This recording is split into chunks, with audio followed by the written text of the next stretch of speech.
आप देख रहे हैं न्यूज नेटवर्क चैनल जमीन शाह के साथ। Subscribe my channel, like and share. Subhash Kashinath Suryavanshi ने धुले जिला मराठी पत्रकार भवन में पत्रकार परिषद लेकर धुले के नामवर डॉक्टरों का भांडा फोड़ा। योजना के नाम पर जनता की लूट।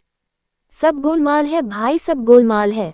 डॉक्टर सुशील नवसारे और पंकज देवरे के काले कारनामों का पर्दाफाश करना और महात्मा ज्योतिबा फुले योजना के तहत गरीब लोगों के वित्तीय शोषण को उजागर करना। सुभाष काशीनाथ सूर्यवंशी, गोपाल चौधरी सामाजिक कार्यकर्ता एवं सूचना का अधिकार कार्यकर्ता, विकास दादा विंसले, सूरज दादा भावसार एवं धुले शहर के अन्य अन्याय पीड़ित नागरिक। एक डॉक्टर सुशील नवसारे के पिछले 2 से 5 वर्षों के काले कारनामों के खुलासे और इस डॉक्टर के खिलाफ दर्ज मामले के पंजीकरण प्रमाण पत्र को रद्द करने के संबंध में 2 महात्मा ज्योतिबा फुले योजना के तहत धुले शहर में इस योजना का संचालन करने वाले अस्पताल द्वारा गरीब लोगों के वित्तीय शोषण का पर्दाफाश हो गया है। 3 धुले सर्वोद्देशीय अस्पताल जांच समिति के खुलासे। 4 धुले नगर निगम स्वास्थ्य विभाग पोल खोल। सुभाष काशीनाथ सूर्यवंशी एवं अन्य अन्याय पीड़ित नागरिक इस परिषद में मौजूद थे। ते पण व्हिडिओ व्हायरल करावे, गळा दाबला आहे, चेन चोरले आहे, बाकी तर आहे दुसरे विषय। तर सुशील नवसारे काय तर माझ्या भावाचा 24/7/2020 रोजी श्रद्धा मल्टी स्पेशालिटी हॉस्पिटलमध्ये मृत्यू झाला होता।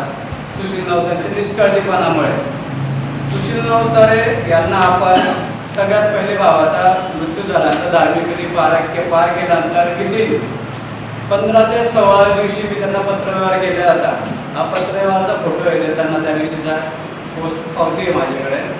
त्यावेळेस त्यांनी मला सांगितलं की दुसरे होते, साधारण माहिती गोपनीय असल्यामुळे आम्ही तुम्हाला देऊ शकत नाही। मी त्यांना विचारलं गोपनीय असे काय, सुरक्षितवाची माहिती वगैरे मागतो का मी तुम्हाला? ते सगळ्यांनी म्हणे आमचा प्रश्न झाला होता, ठीक आहे काय। त्याच्यानंतर पुन्हा मग मी त्यांना पत्रव्यवहार केला, सर पत्रव्यवहार केला 4/9/2022 मी त्याची पोस्ट पावती घेतली। त्याच्यात मी भरत काशीनाथ सूर्यवंशी यांच्यावर उपचार करणाऱ्या डॉक्टरांची नावे, काय काय मेडिसिन दिले सगळे आणि सीटी रिपोर्टची मागणी केली होती। त्याच्यावर मला रिप्लाय आला नाही। त्यानंतर भरत काशीनाथ सूर्यवंशी 24/7/2020 रोजी एक्सपायर झालेले होते आणि त्यांनी मला कळवलं 25/7/2020 रोजी।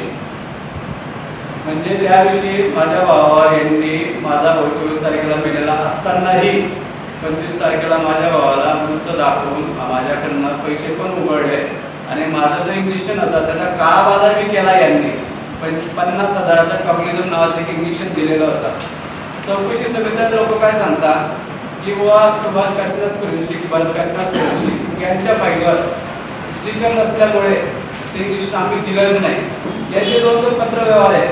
एक भाऊसाहेब मेडिकल कॉलेज यांना दिलेले एक पत्रव्यवहार आहे, ससनावसरांची सही आहे, त्यात कुठेही उल्लेख नाही।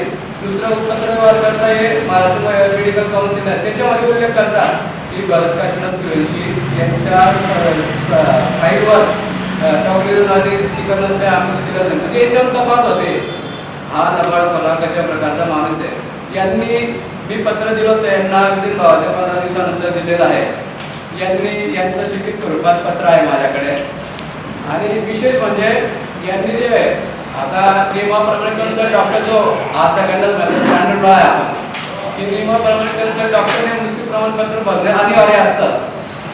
तर इथं जर सुशील नवसारे त्यांचा आपल्याकडे जबाब आहे, जर चौकशी समितीला यांनी दिलेला आहे की अवधानाने माझ्याकडनं 24च्या ठिकाणी 25 टाकल्या गेली, त्यांचा जबाब आहे। मग जर तुम्ही मान्य करताय मी टाकल्या गेली, मग तर सही तुम्ही का नाही केली? थर्ड पर्सन काय तर सही करतोय, याचा अर्थ तुम्ही तिथे उपस्थित नव्हते। हे लबाड खोल्याचे सगळे काळे कारनामे